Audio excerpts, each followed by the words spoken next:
Le soir, quand je sombre dans le sommeil, j'aime que celui-ci me transporte dans une autre époque, une épée à l'entrée d'une grotte. C'est celle d'un guerrier récemment adoubé. Un soir d'été, alors qu'il priait sous un clocher, la terre s'est mise à trembler. Le ciel s'est alors teint d'un rouge luisant.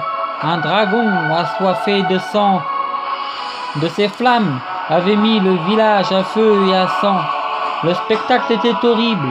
Sa maison était en cendres et il sentit la rage le prendre. Cette hideuse créature venait de signer son arrêt de mort. Demain aux aurores, il lui trancherait la gorge. C'est donc au soleil levant, devant monsieur le curé et tous les paysans, que d'un pas décidé, devant tous ces bons gens, franchit le pont-levis et se retrouva sur le chemin, seul face à son destin. Il regarda son collier où pendait sa croix et dans sa tête pria: mon père, aidez-moi quand je serai au combat, je vous en conjure, aidez-moi. Quand il arriva à la tombée de la nuit devant la grotte, il tomba nez à nez avec son ennemi juré qui venait tout juste de se réveiller et qui était affamé.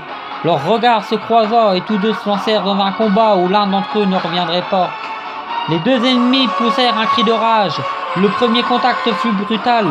La lame claquait contre les crocs acérés. Mais il eut juste le temps de s'écarter qui vit des flammes fondre sur son bouclier. Les paysans dans la vallée assistaient au combat horrifiés à l'idée de perdre leur meilleur guerrier. Tous savaient que le combat était commencé, mais personne ne savait qui allait céder le premier. Mais avant que le soleil se lève de nouveau, les deux parties étaient épuisées.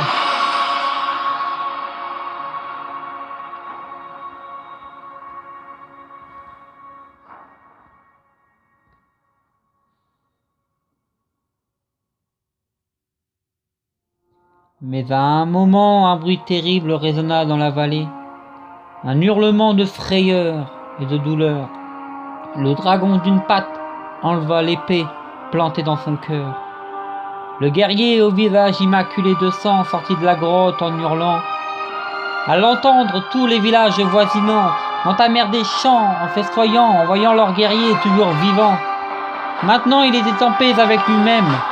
Alors qu'il planta son épée en signe de victoire, il entendit une voix qui lui redonna espoir. Il fit demi-tour et vit sa bien-aimée avec son bébé. Finalement, le dragon les avait juste enlevés.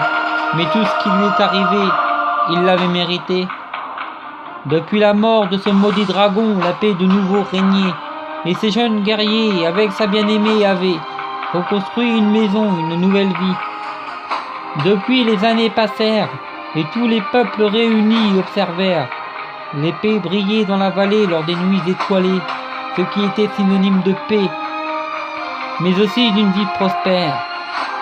Je vous en prie de me croire, ces rêves sont sincères. Je ressens vraiment ces sensations et ces émotions d'aventure et de mystère, de ces moments que l'on peut trouver magiques ou tragiques, des rêves qui ont lieu grâce aussi à une grande passion pour les dragons.